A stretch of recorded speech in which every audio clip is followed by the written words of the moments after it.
al despertar. Buenos días, bienvenidos. Estamos aquí con el doctor Napoleón Saltos Galarza en la entrevista del día para conversar, para evaluar, para diagnosticar el 2019 y sus perspectivas para el 2020 en el campo político, en el campo social. Napoleón, gracias por aceptar este diálogo.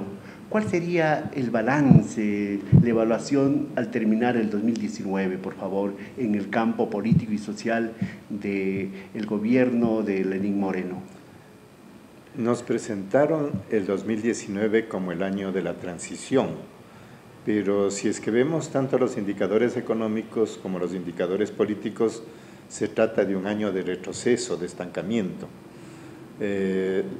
A nivel económico, termina el año con decrecimiento de 0.5% y termina sobre todo con un proyecto que fue rechazado en el transcurso del 2019.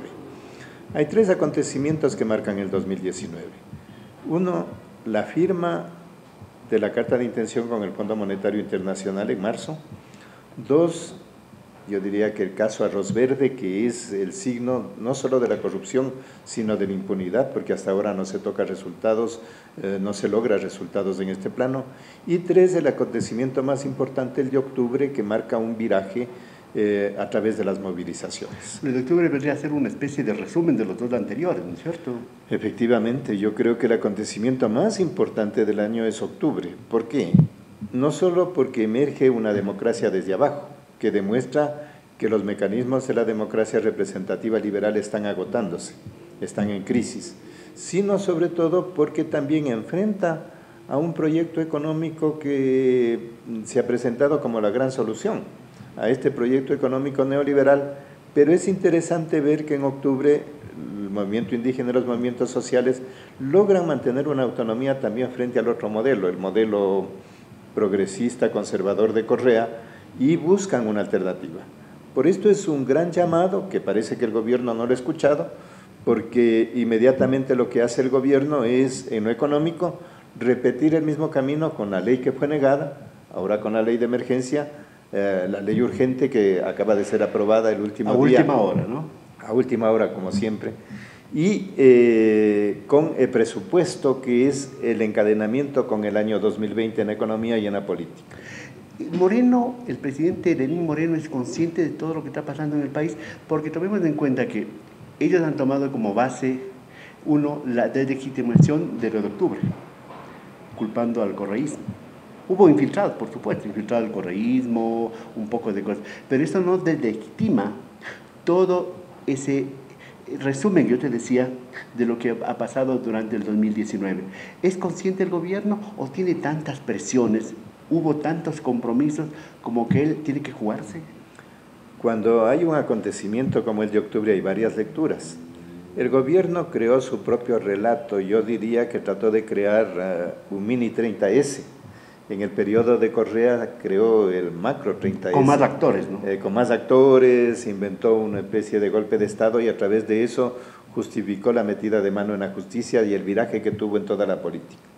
Ahora, algún autor dice que la historia no se repite y cuando lo hace como tragedia o como comedia. Parecería que ahora más este mini 30S es una especie de comedia. Quieren confundir la gran movilización social con hechos, sí hubo de provocación y con estrategia correísta que puede haber estado interesada en una desestabilización del gobierno. Quiere confundir también señalando que en el Ecuador han emergido fuerzas insurgentes. Y desconoce... Ahí está jugando un papel grande el ministro de Defensa, pues, ¿no? El ministro de Defensa y la ministra de Gobierno, que en lugar de responder en términos de una democracia que significa escuchar al pueblo, condicora, más bien da la vuelta y repite una estrategia de represión, porque aquí lo que hay es la criminalización de los dirigentes sociales y eso generará intranquilidad, no crea condiciones para ampliar el espacio de la democracia. Y ese relato del poder no solamente en el Ecuador, pues, en Chile, en Bolivia, en Argentina, en Colombia, en todas partes. Un relato un poco copiado, plagiado o pensado en ese sentido? Hay una estrategia continental, pero claro, el acontecimiento del Ecuador casi como que fue el primer campanazo, y luego tuvimos los fenómenos de Chile, de Bolivia. Quizá el caso de Chile es interesante para el Ecuador porque nos ponían como modelo el camino que ahora se ratifica el gobierno.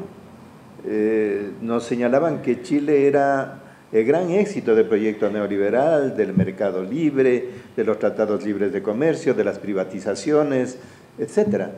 Pero ¿qué estamos viendo? La respuesta que empezó el 8 o 9 de octubre y todavía no se agota. En el Ecuador duró 12 días, en Chile continúa, y lo han dicho claramente, el problema no son los 30 centavos, sino los 30 años de una política económica que ha empobrecido a las mayorías, y entonces aquí viene un giro. El problema ya no es la pobreza, el problema es la riqueza. El problema es que sí hay riqueza, pero ¿cómo se concentra esta riqueza? En pocas manos. El modelo y el sistema. El modelo y el sistema. Y por lo tanto la lucha es mucho más compleja. Creo que en este sentido el 2020 va a presentarse en una situación mucho más compleja, porque ya no se trata solo de una oposición, sino que también a los movimientos sociales, al movimiento indígena, se le exigirá alternativas. Ya, yo le he oído, no sé, tú recuerdas, la señora ministra de Gobierno ha dicho que el 2020 va a ser año de la cosecha. De la cosecha de tempestades. No sé de qué, ¿no? De tempestades, porque, mira, acaba octubre. Y hay una provocación, porque el presidente lo dice que a marzo o abril va porque va el asunto de los subsidios a los combustibles. Efectivamente. Acaba octubre. Octubre tuvo como símbolo la derogatoria del 883, del alza de combustibles, que tenía como consecuencia el alza de pasajes y el alza de costo de la vida. ¿Qué hace el gobierno? Manda una ley urgente de 484 artículos en donde todo el paquetazo quería introducir, una trole 4 le hemos llamado. Niega la Asamblea, vuelve a enviar una ley urgente que va en la misma dirección, que ratifique el modelo. ¿En qué consiste este modelo? Es una continuidad en cierto sentido de lo que se heredó de Correa, porque es un modelo que favorece a la banca. En el periodo de Correa a la banca le fue bien. Ahora se refuerzan las medidas. Un modelo importador, no hay medidas de producción, sino que viene un modelo de consumo y de importación y un modelo extractivista. Fracasamos en lo que fue el proceso petrolero, estamos de este momento ya embargados todo el petróleo que tenemos que exportar, y se habla de una especie de fiebre del oro y de la minería. O sea, el país vive desde el siglo XIX con fiebres, desde el siglo XX, XIX con fiebres. Y no se cura, no se encuentra la cura, de modo que lo que puede cosechar es tempestades. En el presupuesto aprobado y que ya entró en vigencia, se contempla el alza de combustibles, las privatizaciones, los despidos de trabajadores. Es que está sucediendo algo grave. Y la privatización con un nombre medio gracioso, la monetización. La monetización, las concesiones, porque se van inventando palabras como que la gente se va a dejar engañar. ¿Y Cuesta ya no está en eso? Tenemos una situación en la cual ese tipo de política va a dejarnos con deudas cada vez más crecientes. Y por eso digo, el próximo año va a ser muy complejo en lo económico y también en lo político, por ser un año electoral. Napoleón, la gente que nos está mirando dirá, el señor Napoleón Saltos como que insinúa que es fácil gobernar. ¿Cómo hay que gobernar a este país? ¿Cómo hay que gobernar esta situación así para concluir? Hay signos de cómo dar un viraje. En lugar de ir por un modelo importador, extractivista, ¿por qué no vamos a un modelo productivo? En octubre, los de la ciudad aprendimos que dependíamos en la canasta familiar del campo. ¿Por qué no se toman medidas y se les falta el campo? ¿Por qué, por ejemplo, no se soluciona el tema del IES? Es decir, aquí, claro que es difícil gobernar un país, pero es difícil cuando no se sabe a dónde va o cuando se somete a potencias extranjeras en lugar de ver los intereses del país. Los intereses del país son lo último, en última instancia, ¿no? Si es que vemos la agenda, prácticamente eso no les preocupa. El problema no es solo del Ejecutivo, el problema también es del Legislativo, del Judicial. Este es un problema que puede ser un momento de quiebre no solo coyuntural, yo veo la posibilidad de un quiebre incluso civilizatorio. El problema es del propio Estado, la ciudadanía no confía en ninguno de los poderes, vamos a un año electoral, pero hay una desconfianza de las candidaturas y puede ser esta la oportunidad para la emergencia de otro tipo de democracia desde abajo. Una relectura completa y un diseño completo. Si es que no hay ese viraje, realmente vamos a ir de crisis en crisis, de fiebre en fiebre, vamos a ir de enfermedad en enfermedad, en lugar de ofrecer esperanzas.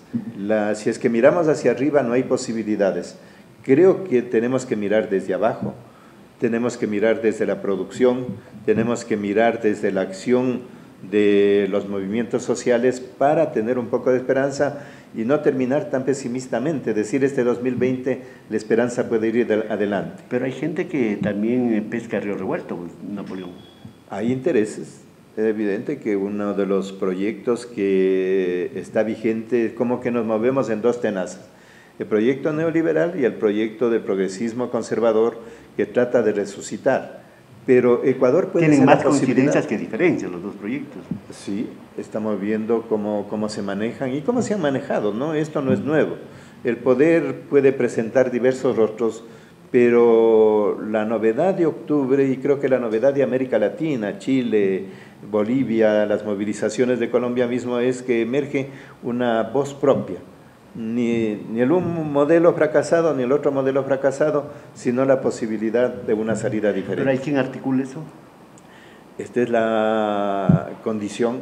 Decía que hay un reto para los movimientos sociales, porque tienen que pasar de la oposición, de la resistencia, en donde tienen fuerza, a la propuesta en positivo. Creo que algo de eso lo hicieron.